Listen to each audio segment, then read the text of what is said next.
नमस्कार, मैं हूं डॉक्टर अनुरुद्ध कुमार और आप देख रहे हैं पैशन एजुकेशन इंटेंशन।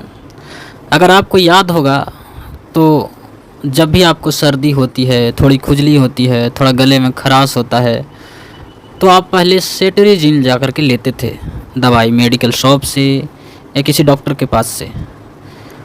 तो पहले आप सेटरीजिन उपयोग करते थे, लेकिन अब जो नया वर्जन आया है, नया जो ड्रग्स है, हम लोग सेटरीजिन नहीं इस्तेमाल करते हैं क्योंकि वो नींद ज़्यादा दिलाता है। सीएनएस जो हमारा तंत्रिका तंत्र है सेंट्रल, उसको ज़्यादा डिप्रेस करके रखता है। इसलिए अब हम लोग लीवोसेट्रिजिन का इस्तेमाल करते हैं जब भी थोड़ा खुजली हो या कोई जीव जंतु जो जैसे कि मधुमक्खी वगैरह काट ले तो, या फिर थोड़ा गले में खराश हो, तब इस्तेमाल करते हैं। तो चलिए थोड़ा डिटेल में इसकी चर्चा करते हैं कि लीवोसेट्रिजिन क्या है। तो लीवोसेट्रिजिन सेकंड जनरेशन का एंटीहिस्टामिनिक है। एंटीहिस्टामिनिक से मतलब हिस्टामिन जो रिलीज होता है उसके कारण शरीर में फ्लशिंग, खुजली वगैरह होता है, तो एंटीहिस्टामिनिक है मतलब उसको कम करता है हिस्टामिन को। लीवोसेट्रिजिन का इस्तेमाल हम लोग पेरिनियल एलर्जिक राइनाइटिस, जो सीजनल आपको एलर्जिक राइनाइटिस होता है, सर्दी जो होती है एडल्ट्स में, और 6 महीना से 2 साल के बच्चों में, साथ में कोई स्किन का मैनिफेस्टेशन, हमारे त्वचा का अगर मैनिफेस्टेशन होता है जैसे कि क्रोनिक इडियोपैथिक अर्टिकेरिया, तो उसमें भी इस्तेमाल करते हैं। अगर किसी को क्रोनिक इडियोपैथिक अर्टिकेरिया है, हालांकि ये आपको डायग्नोज करना थोड़ा मुश्किल होगा, लेकिन फिर भी क्रोनिक इडियोपैथिक अर्टिकेरिया हो तो हम लोग 5 मिलीग्राम एक टैबलेट या फिर 2 टीस्पून्स यानी कि 10 ml oral solution evening time में या सोते समय में लेते हैं। कुछ वेरिएंट्स जो होते हैं वो ऐसा हो सकता है कि आपको उससे आधा डोज में 2.5 मिलीग्राम में ही काम चल जाए, यानी हाफ टैबलेट या 1 टीस्पून 5 ml में ही काम चल जाए, तो ले सकते हैं आप। अगर आपको सर्दी है, एलर्जिक राइनाइटिस है, सीजनल आपको सर्दी हो गया है, तो उस केस में आप 5 मिलीग्राम दिन में एक बार आपको लेना है। 5 से 6 दिन या 7 दिन तक लेते हैं। अगर लेस सीवियर सिम्टम हो, बहुत ज़्यादा सिम्टम अगर ना हो, तो 2.5 मिलीग्राम प्रतिदिन भी आप सोते समय ले सकते हैं।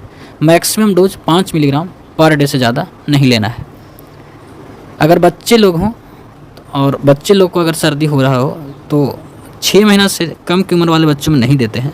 अगर 6 महीने से ज़्यादा का बच्चा हो और 5 साल से कम का बच्चा, यानी कि 6 महीना से 5 साल के बीच का बच्चा हो, तो उसको हम लोग 1.25 मिलीग्राम यानी कि 2.5 ml ओरल सोल्यूशन मतलब सिरप आता है वो देते हैं। Maximum dose 1.25 milligram per day ही देना है। अगर बच्चा 6 साल से 11 साल का हो तब ओरल मतलब मुख से उसके देते हैं 2.5 मिलीग्राम ओडी रात में सोते समय देते हैं। मैक्सिमम डोज 2.5 मिलीग्राम ही रखना है। अगर बच्चा 12 साल से ज़्यादा हो तब 5 मिलीग्राम आप दे सकते हैं सोते समय। अगर रिलीफ ऑफ सिम्टम्स हो रहा हो, सीवियरिटी घट रहा हो, तो आप उसका आधा डोज कर सकते हैं, यानी कि 2.5 ml कर सकते हैं। फिर उसके बाद डोजेज एडजस्टमेंट, मतलब अगर विभिन्न बीमारियां अगर पहले से हो किसी को तो क्या करेंगे हम लोग। जैसे कि अगर किसी को लीवर का प्रॉब्लम हो, तो अगर लीवर प्रॉब्लम हो तो इसमें हम लोग डोज एडजस्टमेंट नहीं करते हैं। मतलब कोई भी लीवर में अगर दिक्कत हो तो आप दे सकते हैं जैसा पहले दे रहे थे। रीनल इम्पेयरमेंट अगर हो, मतलब किडनी की अगर दिक्कत हो, तब उसमें हम लोग क्रिएटिनिन क्लियरेंस करते हैं। किडनी फंक्शन टेस्ट करा के उसे पता चलेगा कि क्रिएटिनिन क्लियरेंस कितना है, तो उसके हिसाब से हम लोग डोज के एडजस्टमेंट करते जाते हैं। अगर ऐसा है किडनी का दिक्कत है तो आपको डॉक्टर के पास ही जाना चाहिए। तो इसमें क्रिएटिनिन क्लियरेंस अगर 10 ml पर मिनट से कम होता है तब उस केस में हम लोग लीवोसेट्रिजिन नहीं देते हैं। या हीमोडायलिसिस हो या फिर पेरिटोनियल डायलिसिस हो, बहुत सारी बीमारियां हैं जिसमें सब डायलिसिस किए जाते हैं, उस केस में नहीं देना है। तो ये अगर रीनल इम्पेयरमेंट हो तो आप डॉक्टर के पास ही दिखाएं, ज़्यादा बेटर रहेगा। कभी कभी बच्चों में भी रीनल या किडनी का फंक्शन गड़बड़ देखा गया है या होता है। अगर बच्चे को किडनी का दिक्कत है तब उस समय भी आपको डॉक्टर के पास ले जाना चाहिए। फिर भी अगर गलती से आप दे देते हैं तो वैसे केस में आपको किडनी का फंक्शन पहले टेस्ट करवा लेना है, उसके बाद ही देना है। क्रिएटिनिन क्लियरेंस के हिसाब से हम लोग डोज का एडजस्टमेंट करते हैं। जैसे कि क्रिएटिनिन क्लियरेंस अगर 80 ml पर मिनट से ज़्यादा हो तो कोई एडजस्टमेंट का ज़रूरत नहीं पड़ता है। अगर 50 से 80 ml पर मिनट के बीच में हो तो 2.5 मिलीग्राम देते हैं।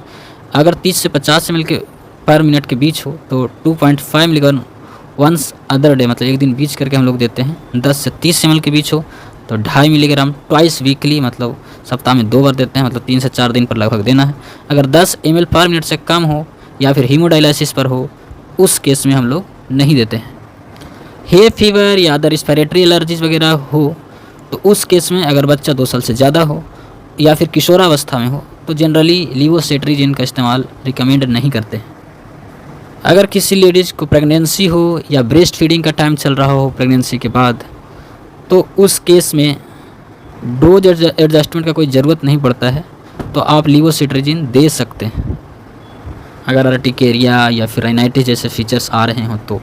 इसके कुछ एडवर्स ड्रग रिएक्शंस भी देखे गए हैं, जैसे 10% से ज़्यादा लोगों में देखा गया है कि डायरिया होता है। 1 से 10% के केस में थोड़ा नींद आता है, थोड़ा थका थका महसूस होता है खाने के बाद, मुंह सूख सकता है आपका, या फिर आपको कॉन्स्टिपेशन हो सकता है, कभी कभी कान का इन्फेक्शन वगैरह या फिर नेजोफेरेंजाइटिस कफ हो सकता है, या फिर कभी कभी फीवर आ सकता है। हालांकि जनरली नहीं देखा जाता है, तो इसमें ज़्यादा घबराने की ज़रूरत नहीं है।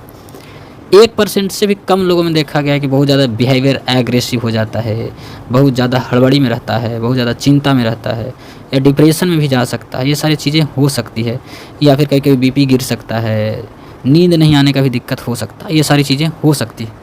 लीवोसिट्रीजिन कब कब नहीं देंगे? अगर लीवोसिट्रीजिन से बहुत ज़्यादा एलर्जी हो, हाइपर सेंसिटिविटी का दिक्कत हो, या ड्रग रिएक्शन कभी हुआ इस दवा के कारण, तो नहीं देना है। या रीनल डिजीज एकदम लास्ट स्टेज में पहुंच गया हो, किडनी का फंक्शन पूरा गड़बड़ हो गया हो, क्रिएटिनिन क्लियरेंस 10 ml पर मिनट से कम हो, तो नहीं देते हैं। या हीमोडायलिसिस पर हो पेशेंट, तब नहीं देते हैं। इन्फेंट्स यानी कि 6 महीना से पहले वाले बच्चे को, 6 महीना से कम उम्र वाले बच्चे को नहीं देते हैं। इसको खाने से CNS डिप्रेशन होने का चांसेस ज़्यादा होता है, मतलब आपका ब्रेन का फंक्शन थोड़ा स्लो हो सकता है, अलर्टनेस घट सकता है, या प्रूराइटिस भी हो सकता है। हम लोगों ने देखा था कि प्रूराइटिस में इस्तेमाल करते हैं, मतलब नहीं, प्रूराइटिस हो सकता है, अर्टिकेरिया में इस्तेमाल करते थे। तो आपको अगर रीनल डिजीज हो या फिर हाइपर सेंसिटिविटी का दिक्कत हो, एपिलेप्सी का दिक्कत हो, तो इस समय बहुत सावधानी से इस्तेमाल करने की ज़रूरत है। लीवोसिट्रीजिन का इस्तेमाल आप तभी कर सकते हैं जब कोई मधुमक्खी काट ले या कोई कीड़ा काट ले, या फिर वो जो भौरा वगैरह होता है, बिरनी वगैरह होता है, अगर ये काट लेता है, वैसे केस में भी आप लीवोसिट्रीजिन का इस्तेमाल कर सकते हैं अगर ज़्यादा असहनीय हो रहा हो तो। धन्यवाद।